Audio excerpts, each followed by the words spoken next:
Hello மக்களே! Weight loss அப்போ இந்த மாரி டிஃப்ரெண்ட்டா வாய்க்கு ருசியா செஞ்சு சாப்பிட்டு பாருங்க. இது வந்து குழந்தைகளுக்கும் தரலாம். சிம்பிளான டிஷ் தான். ஒரு 2 ஸ்பூன் போல எண்ணெய் ஆட் பண்ணிட்டு, அதுக்கப்புறம் குட்டி குட்டியா கட் பண்ண பூண்டு ஒரு 4 ஆட் பண்ணிக்கோங்க. அதுக்கப்புறம் ஒரே ஒரு வெங்காயம் குட்டி குட்டியா கட் பண்ணி போட்டுட்டு, அத வந்து வதக்கி எடுத்துக்கோங்க.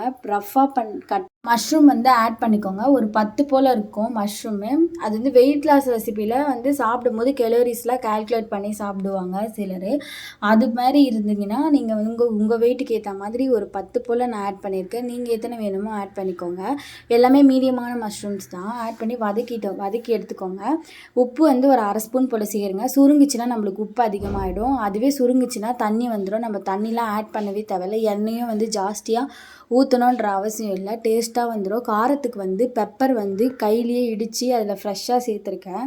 சூப்பராக இருந்தது. நீங்களும் வந்து ட்ரை பண்ணி பார்த்துட்டு கமெண்ட்டில் சொல்லுங்கள். அது வரைக்கும் பாய். நம்ம சேனல் சப்ஸ்கிரைப் பண்ணி